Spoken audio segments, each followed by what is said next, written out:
What's the biggest venue you performed at? I mean, I've played a couple of stadiums. I've done like shows in stadiums, but I think like often when you like a stadium, like an arena, like a 10 or 12,000, but it's very much whispering into the abyss. You're telling your jokes, and they're sort of you're just on send.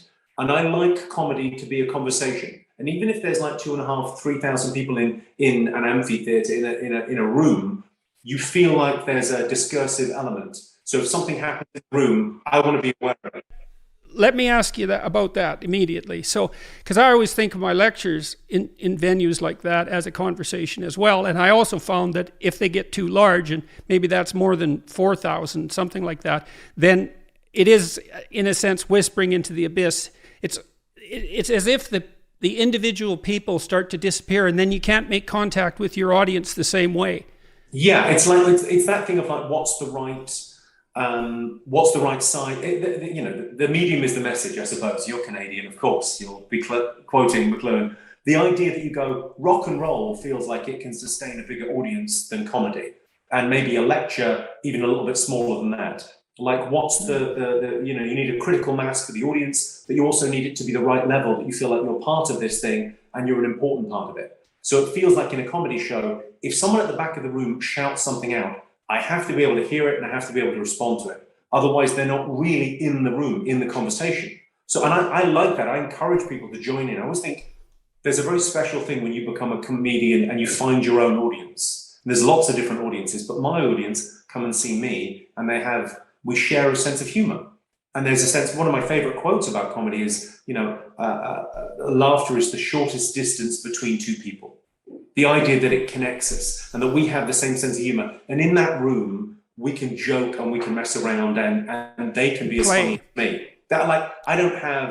Sometimes when you go and see a musician, you're just blown away by their talent. You think, this guy is just phenomenal. I can't get over how great they are. I could never do that. With a comedian, it's not quite the same thing, because you're thinking, this guy's got the same sense of humor as me. You can be as funny as anyone. And, my book is about this, really. It's a case for living through humor. And I think the best jokes, the funniest things that have ever been said, are not said by famous comedians. They're said by you and your friendship group and your family. They're in-jokes. And comedy at its best recreates the in-joke of the tribe within that space. Yeah, so the rock and roll types, when you go to a great concert in a large venue, if the audio is good, it's as if the musicians are playing in some sense to the crowd. But I've noticed in a lecture, and it seems to be the same in stand-up, which I think has very many similarities with a good lecture in front of a live audience, that you have to be talking to individuals. And I always talk to one person at a time in the crowd. I actually look at someone and I have a little conversation with them and switch to someone else. And so there is something that seems to be intimately, and that's partly why it's a dialogue, and seems to be something that's intimately personal about that, that's not the same with something that's more purely artistic. Yeah, I think so. I think you can perform a song in an empty room and it's still a song. And I think a comedy act, a joke without, it's feedline, punchline, laugh. It's binary. You either get a laugh or you don't. Without the crowd, it isn't anything. The crowd performs such an important function in comedy, above and beyond all other art forms, because no one can tell you whether that's a good or a bad song. It's like, well, it's interpretation. But with comedy, it either makes people laugh or it doesn't. There's a binary response you're looking for. It's one. Right. I think the critics are big fans of immediate. comedy, because we don't need comedy to be mediated by critics. It either works for you or it doesn't. Yeah. So the crowd is such an important part of comedy. And I think one of the things that I advocate in the book is one of the comedians' kind of superpowers is failure. We're very good with failure because our feedback loop is so short. We're allowed to take a million different chances. So when you go and see one of the greats, when you go and see Chris Rock, or you watch a Chris Rock Netflix special, you're seeing an hour of material and everything works, and you're just seeing the results. You're not seeing the tireless campaign to get to that hour, the thousands of jokes he tried that didn't work, the wordings that weren't quite right on the jokes that did work, the work. You don't see any of you just see the results. So it's often that thing of like the audience has told him every step of the way. The audience is a genius.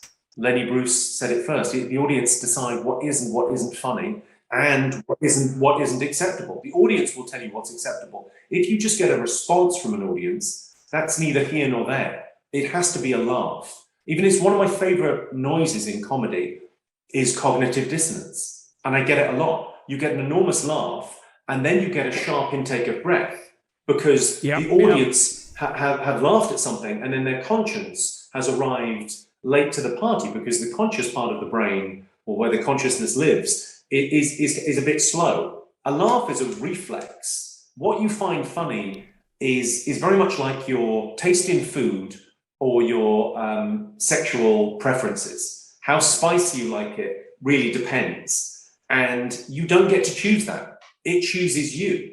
Some people like spicy food, some people like kinky sex, some people like edgy comedy, and it really chooses you. So I love the idea that sometimes a laugh will betray you. Your sense of humor it tells you something about yourself. You laugh at something that's incredibly transgressive and edgy, and then you kind of feel bad about it immediately. And you have to, I like that cognitive dissonance. Well, then you have to decide whether it's your sense of humor that's at fault or the judgment of shame that immediately follows your recognition of the fact that you laughed at something dark and, and horrible. And it isn't obvious to me that your sense of humor is likely to err the same way your judgments err. It seems to me to be a purer spirit in some sense. And it's fascinating to me as well that you're watching the audience while you're performing comedy, but you're also saying that as you construct your routines, if you're a really, really good watcher and listener, then you try to see what sticks, so to speak. You throw things at the wall to see what sticks. And if you really pay attention to the audience, then they'll tell you how to be successful, right? Yes. So all you have to do is collect that. Yeah, you're collecting data over 20 years. So you've obviously got, the thing about comics as well, when they do good audience work, is it's like airline pilots. Like if you ask an airline pilot how long they've been a pilot, they won't give you it in years. They'll give you it in hours in the sky. And I think there's something about that that's very, I love the analogy, because the amount of time spent on stage is where you learn that skill. You become kind of battle hardened to that. Or I suppose the analogy in your world would be the amount of time you spent researching or the amount of time you spent in debate.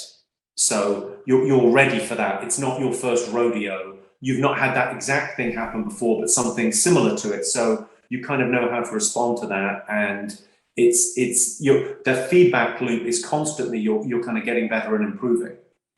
Yeah, well, about when I generally tended right from the beginning of my career not to lecture from notes very much. And once I got more conversant with what I was lecturing about, I just abandoned notes altogether. And the huge advantage to that was that I could continually watch my students and I could see what it was that I was saying that mattered and what didn't. And I could drop everything that wasn't gripping and intriguing to them. And, to the degree that I was attached to my notes and a pre-prepared lecture, then I would lose the contact with the audience. And that's why it's boring in some sense when you go hear a lecture. You know what that reminds me of? It reminds me of the great Mike Tyson quote. Mike Tyson said, everyone's got a plan until they get punched in the face. And I think when you're giving a speech, when you're doing a performance, the audience is the punch in the face.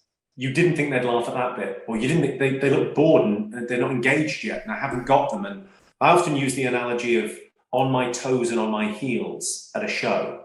So sometimes you'll go on a show, you'll be on your toes for the first 5 minutes. And then at some point in the show, you'll feel like, I got him.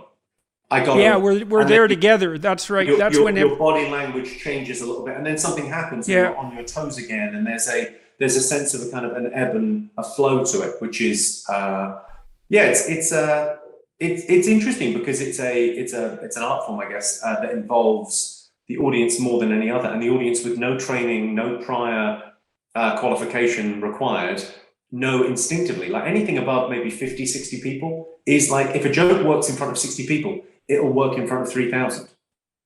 There's a real consistency, and across the globe as well. I don't notice, if you speak English, I'm doing my performance in English, it's incredible how uniform audiences are in what they will laugh at and how loud they will laugh, what gets an applause break, what doesn't.